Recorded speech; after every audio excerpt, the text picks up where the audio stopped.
Malamang umalingaw-ngaw na naman habang palapit ang eleksyon ang mga campaign jingle. At pati yan, babantayan ng COMELEC lalo yung di ipinagpaalam o walang bayad. Nakatutok si Sandra Aguinaldo. Matapos maudlot ng ilang ulit, itutuloy na raw ng COMELEC ang pag-iimprenta ng bagong balota sa Lunes. Ipinagbigay alam daw nila ito sa Supreme Court sa pamamagitan ng isang sulat. We will have the ballots by May 12.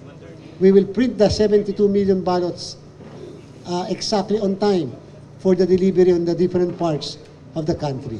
Ngayong araw dapat pagugulungin ang printing ng balota matapos itong ihinto ng COMELEC dahil may ilang pangalan na kailangan idagdag sa balota. 150 million pesos ang nasayang dahil dito. Pero ang isa sa mga nabigyan ng Temporary Restraining Order o TRO ng Supreme Court, umatras naman kahapon sa pagtakbo. Bukod sa printing, tuloy din daw bukas ang mock elections ng COMELEC sa 30 barangay nationwide na lalahukan ng totoong mga botante. Pupunta si Garcia at ilang pang opisyal ng COMELEC sa Hulo-Sulu para obserbahan ito. Test ballot at hindi official ballot ang gagamitin sa mock elections na ang pangunahing layunin daw ay masubukan ang mga makina. Itinakda naman ng COMELEC ang local absentee voting sa April 28 hanggang 30. 2 linggong mas maagang makaboboto ang mga kawani ng gobyerno, militar, pulisya at media na magiging abala sa araw ng halalan. Habang papalapit ang eleksyon, patuloy raw na minomonitor ng COMELEC ang lagay ng seguridad sa iba't ibang panig ng bansa.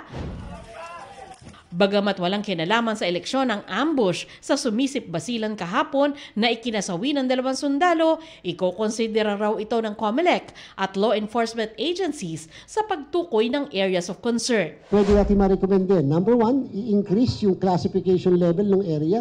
Or number 2, malagay siya sa COMELEC control. Meron ng assessment, maglalabas muli kami through the PNP rin na recommendation nila. Samantala, lumagda naman ang COMELEC at Intellectual Property Office of the Philippines ng Memorandum of Agreement para mabantayan ang paglabag sa intellectual property rights sa eleksyon. Kasama raw sa babantayan ang paggamit sa mga kanta para maging campaign jingle ng politiko nang walang paalam o bayad sa gumawa ng orihinal na kanta. Para sa GMA Integrated News, Sandra Aguinaldo, Nakatutok, 24 Oras.